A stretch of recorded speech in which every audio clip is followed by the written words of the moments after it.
தர்பியா ரசூலுல்லாஹ்வுடைய தர்பியா எப்படி அத பாசிட்டிவா எடுத்துக்கிட்டாங்க. இதுதான் பிரச்சனைங்க. எதையுமே நாம நெகட்டிவா எடுக்கிறோம். ரசூலுல்லாஹ் எதையுமே பாசிட்டிவா எடுத்துக்கிறோம். கெட்டதையும் நன்மைகளாக பார்ப்பார்கள் முஹம்மது ரசூலுல்லாஹ். நாம நன்மையே கெட்டதாக பார்க்கிறோம். சலாம் சொன்னா கூட ஏன் சலாம் சொல்ற, ஏன் சலாம் சொல்ற, ஐஸ் வைக்கிறியா, இன்னா லில்லாஹி வ இன்னா இலைஹி ராஜிஊன். ஹஸ்ரத் ஒரு தடவை எங்க காதர் பள்ளியில உட்கார்ந்து ஹாஜியார் கொரோனால மௌத்தா போயிட்டாரு அப்படின்னு சொன்னா பக்கத்துல வந்து அல்ஹம்துலில்லாஹ் அப்படின்ட்டாரு. இங்கே காதல் பள்ளியில ஹஸ்ரத் அப்படி திணறி போய் நிற்கிறாரு. என்ன அப்புறம் என்னமோ பிரச்சனை ஆச்சு, என்ன மௌத்து செய்தி சொன்னா அவர் அல்ஹம்துலில்லாஹ் பிடிக்கிறது இல்ல. நல்ல வார்த்தையை சொன்னால் கெட்டதாக பார்க்கிறோம், கெட்டதை சொன்னால் நல்லதாக பார்க்கிறோம். இங்க தேன் கிண்ணத்துல முடி இருக்கு, ரசூலுல்லாஹ் பாசிட்டிவா எடுக்கிறான், நல்லதா எடுக்கிறான். யாருமே தேனை தொடாதீங்க, அப்படி இருங்க. அழகான அழகான தேன், அழகான பாத்திரம், அழகான முடி உள்ளே அற்புதமாக காட்சி அளிக்கிறது. இது சம்பந்தமாக உங்களுடைய தஃசீர் ரூஹுல் பயான்ல நீங்கள் உங்களுடைய கருத்தை சொல்லுங்கள். இதுதான் இல்லறம், நல்ல வார்த்தைகள், நல்ல பரிமாற்றங்கள். அல்லாஹு அக்பர். இப்படி ஒண்ணா உட்கார்ந்து சாப்பிட்டாலே இதயங்களை அல்லாஹ் பரிசுத்தமாக ஆக்கிவிடும். குலு வஜ்தமிஉ யுபாரகு லகும் ஃபீ ரசூலுல்லாஹ்வுடைய ஹதீஸ். சாப்பிடும்போதும் ஒற்றுமையாக சாப்பிடுங்கள், அல்லாஹ்வுடைய பரக்கத் அதிலே இறங்கி விடும். சாப்பிட வரும்போதே பையன் அம்மாட்ட கேட்பான், அத்தா போயிட்டாரா, போயிட்டார், அப்ப நீ நான் வர்றேன், அவர் இருக்கிறாரா, அந்த மனுஷன் இருக்கிறாரான்னு வேற கேட்கிறான். இப்போ அந்த மனுஷன் இருக்கிறாரா, இருக்கிறார், அப்ப நான் அப்புறமா வர்றேன். அவர் உள்ள வரும்போது அங்க கார்ல ஓட்டிக்கிட்டு இருக்கும், வெளியே இருக்கும் போது பையன் சாப்பிட்டானா, சாப்பிட்டாங்க, அப்ப நான் உள்ள வர்றேன். சாப்பிட்டுக்கிட்டு இருக்கிறானா, அப்ப நான் வெளியே நிக்கிறேன். தரித்திரியமா இல்லையா இது? முசீபத்தாக இல்லையா இது? இது கௌரவமா?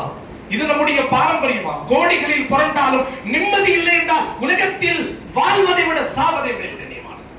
நிம்மதியோடு வாழுங்கள். பொருளாதாரம் தேவையில்லை, நிம்மதி வேண்டும், சந்தோஷம் வேண்டும். ரசூலுல்லாஹ் ஒற்றுமையோடு எல்லாரும் இருக்கிறாங்க. உள்ள ஹஜ்ரத் ஃபாத்திமா இருக்கிறாங்க. என்ன இப்படி இருக்கு? இது சம்பந்தமாக உங்களுடைய கருத்துக்களை சொல்லுங்களே.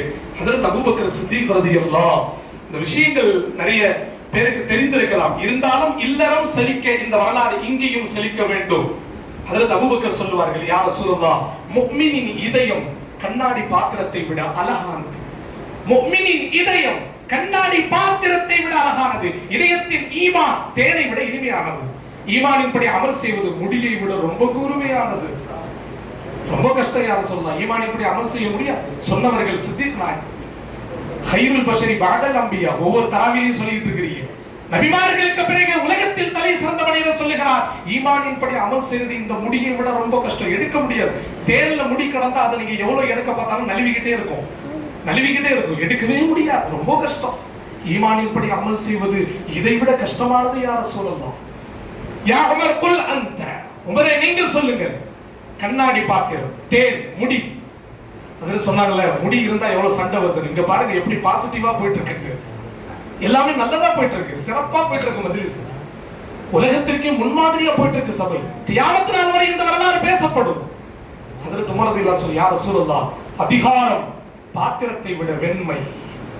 அதிகாரம், ஹுகூமத், அதிகாரம் பாத்திரத்தை விட வெண்மை. சமுதாயத்தில் அதிகாரியாக நான் இருப்பது தேனை விட எனக்கு இனிமை.